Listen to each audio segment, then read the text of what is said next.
Pemirsa Koalisi Indonesia Bersatu mengaku masih tetap solid meski salah satu parpol anggota KIB bermanuver dengan lebih dulu mengumumkan calon presiden yang diusungnya, Ganjar Pranowo, calon presiden dari PDI Perjuangan.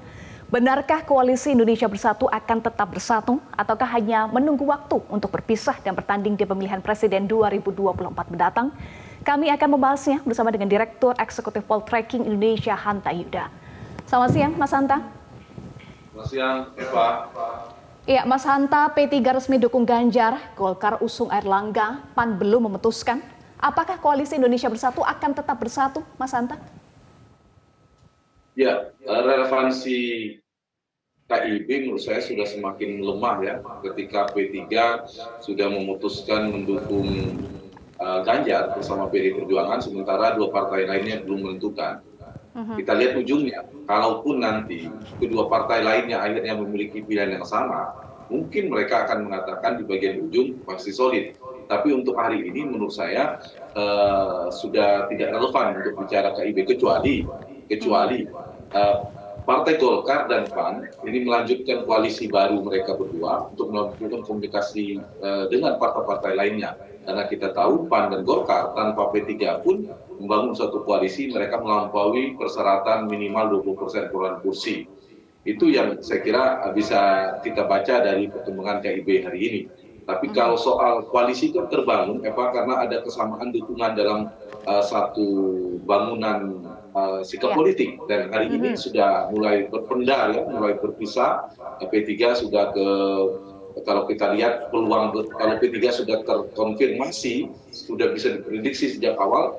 Yang pertama bergeser mendukung Ganjar Pranowo ketika didukung oleh PDI Perjuangan hari ini.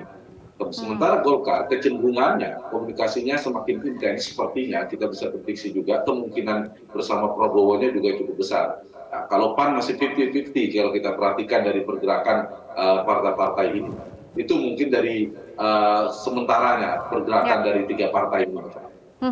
Mas Hanta, apa dampaknya bagi koalisi jika pilihan capresnya saja berbeda? Masih bisakah disebut koalisi, Mas Hanta? Ya itu jangkar utama sebuah koalisi itu karena persamaan dalam dukungan pilpres. Ini kan koalisi pilpres. Kalau pilpres capresnya beda ya udah, itu bukan koalisi B-nya, udah basa-basi, koalisi basa-basi. Saya kira ini mereka sedang berusaha menunjukkan kepada publik kita bersatu, melakukan komunikasi. Tapi begini ya Pak, melihat pergerakan KIB jadi begini, peta koalisi di Indonesia ini atau peta pertarungan menuju 2024 ini bukan sekedar pertarungan para capres pemilik elektabilitas tinggi, bukan juga hanya sekedar kita lihat pertarungan para pemegang boarding pass, yaitu player atau para ketua umum partai, tapi sejatinya juga ada pertarungan para kingmaker utama yang memiliki otoritas yang sangat kuat dalam peta konstelasi pilpres ini. Siapa mereka? Tiga orang itu. Satu, saya harus mengatakan secara singkat, satu Pak Surya Paloh yang sejak awal mengusung Anies Baswedan yang kemudian terbukti berpotensi membentuk satu koalisi bersama dua partai lainnya dengan Nasdem. Itu satu. Yang kedua adalah Ibu Megawati Soekarno Putri, pemegang tiket, golden ticket bahkan tanpa berkoalisi dengan partai manapun sebagai partai pemenang, yang Bu Mega adalah salah satu orang yang menentukan. Dan yang ketiga adalah Pak Jokowi. Pak Jokowi adalah aktor politik hari ini, suka atau tidak suka, yang paling berpengaruh di antara tokoh lainnya ketika bicara partai-partai di luar yang saya sebutkan di awal tadi. Partai Koalisi Perubahan dan PDI Perjuangan. Partai-partai di dalam KIB dan KIR, Koalisi Indonesia Bersatu, itu Pak Jokowi sebagai kingmaker. Nah, bicara KIB sebenarnya tunggu saja arah dari Pak Jokowi. Seperti yang disampaikan oleh Ketua Umum PAN, akan ada pertemuan dengan Presiden Jokowi. Jadi arah pergerakan PAN itu sangat terpengaruh dengan komunikasinya dengan Pak Jokowi. Begitu juga dengan Golkar nanti seperti apa. Ini pun nanti akan mengkonfirmasi bagaimana sikap politik Pak Jokowi sebagai kingmaker, apakah totalitas sepenuhnya akan berada di Ganjar meskipun dalam partai yang sama, atau Pak Jokowi akan meletakkan dua kaki dukungannya kepada dua kubu. Ya, itu bisa jadi kepada Ganjar, hingga kepada Prabowo yang kita tahu dianggap cukup dekat. Tentu juga variabel capresnya. Kalau capresnya dari KIB, saya lihat ada bandul politiknya mengayun kedua poros antara dukungan kepada Ganjar Pranowo dengan Prabowo Subianto. Nah, bagi PAN menurut saya arah pergerakannya masih 50-50 ke Prabowo atau ke Ganjar. Kalau Golkar bahkan lebih dinamis. Selain ke Ganjar ada peluang, ke Prabowo lebih besar saya lihat kecenderungannya, tapi bisa juga ke Anies Baswedan kalau kita bicara Golkar dengan manuver politiknya. Jadi variabel dua ini, variabel capres dan variabel kingmaker, saya kira sangat menentukan arah pergerakan di hari-hari terakhir ini. Dan yang ketiga, ada faktor pendukung juga.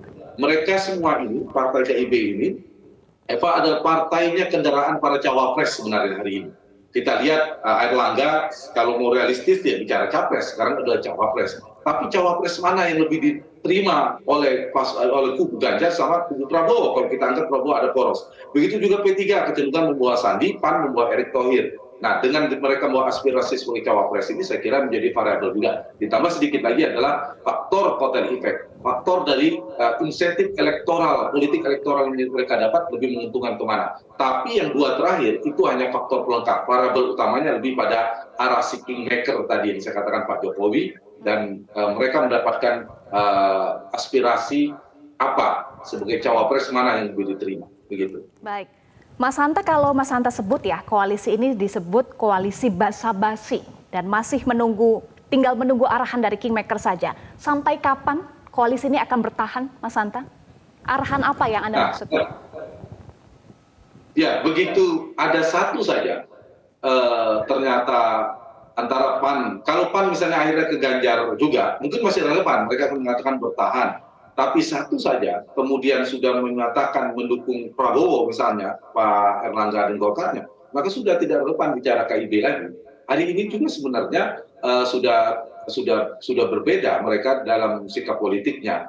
Jadi menurut saya ini soal bertahan di waktu yang pendek ya, sampai kapan, pertanyaan sampai kapan ya kita tunggu. Yang paling relevan itu memang saya membuktikan bahwa analisis saya tentang arah kingmaker yang ditunggu itu nanti berapa hari atau berapa waktu kemudian setelah pertemuan para ketua umum ini dengan Pak Jokowi. Bukan pertemuan tadi malam itu tidak ada dengan Pak Jokowi. Nanti kalau ada pertemuan dengan Pak Jokowi, itu akan terbaca arah politiknya akan kemana dari KIB ini. Kalau kita dengar suaranya, kalau P3 jelas pengen ke Ganjar, PAN tadi saya katakan masih dua peluang karena mereka membawa aspirasi posisi cawapres, karena kan mereka berebut cawapres juga hari ini, komplikasi politik barunya. Sementara Golkar juga ada aspirasi dari beberapa politisi Golkar kemungkinan akan membangun narasi koalisi besar atau koalisi kebangsaan, bahkan kemarin saya bicara di Metro TV juga bersama Pak Nurdin Halid, kemungkinan ada koalisi kebangsaan yang ingin dibangun, Golkar bersama PAN kalau bisa katanya, tapi bersama Gerindra dan PKB. Itu juga aspirasi, kan kita belum tahu dinamikanya. Jadi tergantung tarikannya, Eva. Kalau ternyata betul ini kan sudah P3 terpental ke Ganjar, tapi kalau kemudian Golkar mendekat ke Prabowo, maka sudah selesai, tidak bicara KIB lagi, akan muncul koalisi baru.